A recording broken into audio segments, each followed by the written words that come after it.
শোনা মা মরিয়মের এক কাহিনী করি বর্ণনা, মা মরিয়মের এক কাহিনী করি বর্ণনা। শোনো গো বলি দিন দরদি বলি শোনো না, শোনো গো বলি দিন দরদি বলি শোনো না। মা মরিয়মের এক কাহিনী করি বর্ণনা, মা মরিয়মের এক কাহিনী করি বর্ণনা। এমন নারী এই দুনিয়ায় কভু আসবে না, এমন নারী এই দুনিয়ায় কভু আসবে না। ছিল কুমারী গর্ভবতী কেমন হলো দেখো না। শোনো গো বলে দিন দরদি বলে শোনো না, শোনো গো বলে দিন দরদি বলে শোনো না।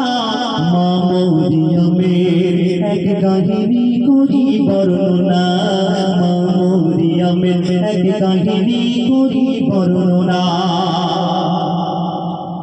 একদিন মরিয়ম নিজের ঘরে ইবাদতে মশগুল, আর জিবরিল আমিনকে সেই সময়ে পাঠালো রব্বুল।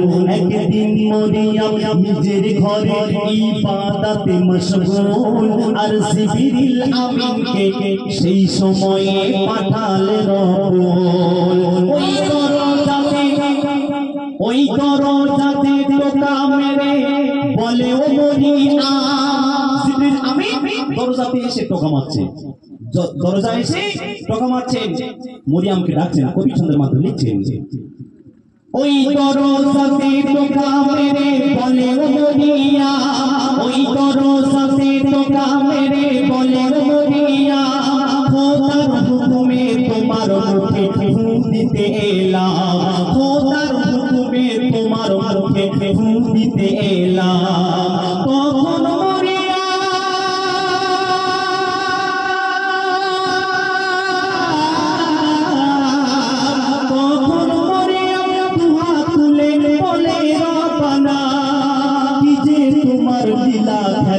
আমি বুঝতে পারি না, কি যে তোমার লীলা খেলা আমি বুঝতে পারি না।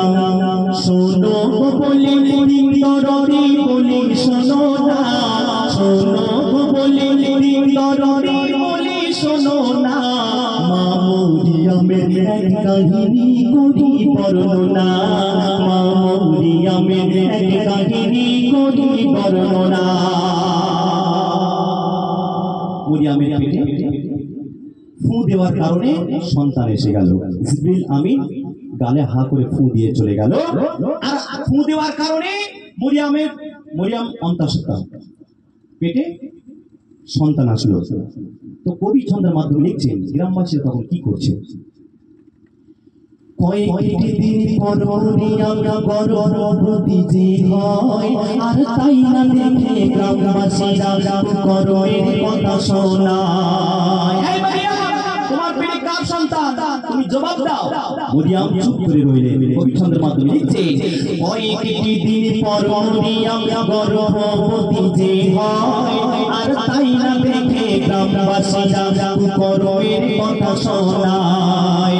বলে মরিয়ম তোমার পেটে বলো কার সন্তান, বলো মরিয়ম তোমার পেটে বলো কার সন্তান। তখন মরিয়ম ছুটে গিয়ে বলে আব্বাজান। গ্রামবাসীরা যখন কুকর্মের কথা শোনাচ্ছে, এই মরিয়ম তোমার পেটে কার সন্তান, তখন মরিয়ম চুপ করে রইলেন, কোনো কথায় উত্তর দিচ্ছে না। হ্যাঁ, সেই সময় ছুটে ছুটে ছুটে ছুটে আব্বাজানের কাছে এসে বলছেন, কি বলছেন শুনুন। আব্বাজানের কাছে খুলে এসে বলছেন, তখন মরিয়ম ছুটে গিয়ে বলে আব্বাজান, বলো মরিয়ম তোমার পেটে বলো কার সন্তান। তখন মরিয়ম ছুটে গিয়ে বলে আব্বাজান, কি বলে, বলি যে তোমার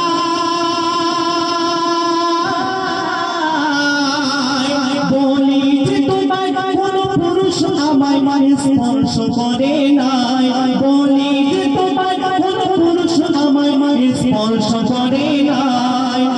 খোদার হুকুমে সন্তান আমার আসবে এ ধরায়, খোদার হুকুমে সন্তান আমার আসবে এ ধরায়। শোনো গো বলি দিন তরণী বলি শোনো না, শোনো গো বলি দিন তরণী বলি শোনো না, মা মরিয়মের এক কাহিনী করি বর্ণনা, মা মরিয়মের এক কাহিনী করি বর্ণনা। আল্লাহ পাক বলছেন, এই মরিয়ম তুমি চিন্তা করো না, এই মরিয়ম তুমি চিন্তা করো না। স্বপ্নে বলছেন, মরিয়ম তুমি চিন্তা করো না, আমি আল্লাহ পাক রয়েছি তোমার সাথে। জোরে হবে না সুবহানাল্লাহ? আমি আল্লাহ পাক রয়েছি তোমার সাথে। মরিয়ম চুপ করে রইলে। মরিয়মকে জানিয়ে দিলেন, এই মরিয়ম তোমার পেটে যে সন্তান আছে সে একটা নবী হবে। আর তোমার যারা অপমান অপদস্থ করে তাড়িয়ে দিল, অপমান অপদস্থ করে তাড়িয়ে দিচ্ছে, সেই জবাব তোমার দিতে হবে না, তোমার যে পেটে সন্তান আছে সেই সন্তান দিয়ে দেবে। কবি ছন্দের মাধ্যমে লিখছেন, আল্লাহ বলে তোমায় যারা করলো অপমান, তাদের জবাব দিয়ে দেবে তোমার সন্তান। হবে না সুবহানাল্লাহ? আল্লাহ বলে তোমায় যারা করলো অপমান, তাদের জবাব দিয়ে দেবে তোমার সন্তান। ওই প্রসবকালে সেই বেদনা দিল না আল্লাহ। মেয়েদের পেটে যখন বাচ্চা থাকে, যখন প্রসবকালের সময় এসে যায়, মেয়েদের খুব যন্ত্রণা হয়। মায়েরা জানে কি কষ্ট। 10 মাস 10 দিন পেটে ধরে সেই সন্তানকে ভূমিষ্ঠ করার সময় তাদের কষ্ট হয় অনেক। হ্যাঁ, আমরা ছেলেরা আমরা বুঝি না, কিন্তু মায়েদের খুব কষ্ট হয়। তো কবি ছন্দের মাধ্যমে লিখছেন যে মরিয়মের কোনো কষ্ট হয়নি। জোরে হবে না সুবহানাল্লাহ? নারে তাকবীর। প্রসবকালে সেই বেদনা দিল না আল্লাহ, ওই প্রসবকালে সেই বেদনা দিল না আল্লাহ। আর ভালোবেসে নামটি রাখে ঈসা রুহুল্লাহ। হবে না সুবহানাল্লাহ? আর ভালোবেসে নামটি রাখে ঈসা রুহুল্লাহ। সন্তানকে নিয়ে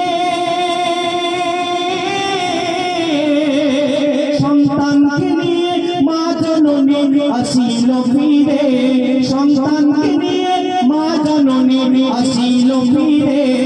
এই খবর পেয়ে গ্রামবাসীরা ধরিল ঘিরে, এই খবর পেয়ে গ্রামবাসীরা ধরিল ঘিরে। শোনো গো বলি দিন তরণী বলি শোনো না, মা মরিয়মের এক কাহিনী করি বর্ণনা, মা মরিয়মের এক কাহিনী করি বর্ণনা। মরিয়ম যখন সন্তানকে নিয়ে ঘরের দিকে ফিরছেন, ঘরে ফিরল, তখন গ্রামবাসীরা ছুটে ছুটে ছুটে ছুটে সবাই এসে ঘিরে ধরে যায়, মরিয়ম তুই এই সন্তান, যারও সন্তান নিয়ে কেন এই গ্রামে আসলি? আচ্ছা, আমাদের ঘরে কোনো মেয়েরা যদি এমন কাজ করে আমরা বলবো তো, হ্যাঁ, যে তোমার স্বামী নেই, তোমার পেটের সন্তানটা আসলো কি করে? এটা তো বলবো নাকি? এটা সমাজে বলতেই হবে। আমাদের সমাজে চলতে গেলে সবকিছু মানিয়ে গুছিয়ে চলতে হবে। তো সেই গ্রামবাসীরা ধরেছে, যখন এ করে ধরেছে, ঘিরে ধরেছে, তখন মরিয়ম চুপ করে রইলেন, কোনো কথা উত্তর দিচ্ছে না। কবি ছন্দের মাধ্যমে লিখছেন, শুনুন। ওই ইসরায়েলের লোকজনেরা মরিয়মকে কয়, স্বামী বিনা সন্তান তোমার কেমন করে হয়? ওই ইসরায়েলের লোকজনেরা মরিয়মকে কয়, আর স্বামী বিনা সন্তান তোমার কেমন করে হয়? মোর আল্লাহ তাআলা ঈসা নবীর খুলে দেয় জবাব। সেই সময় আল্লাহ পাক রব্বুল আলামিন ঈসা নবী ছোট বাচ্চা জবানটা খুলে দিয়েছেন। জোরে হবে না সুবহানাল্লাহ?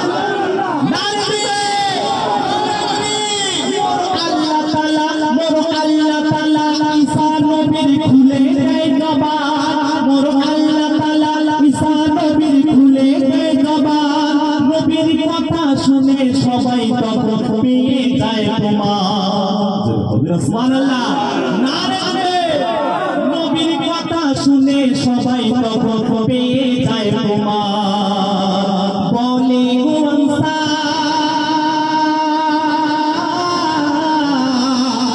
গো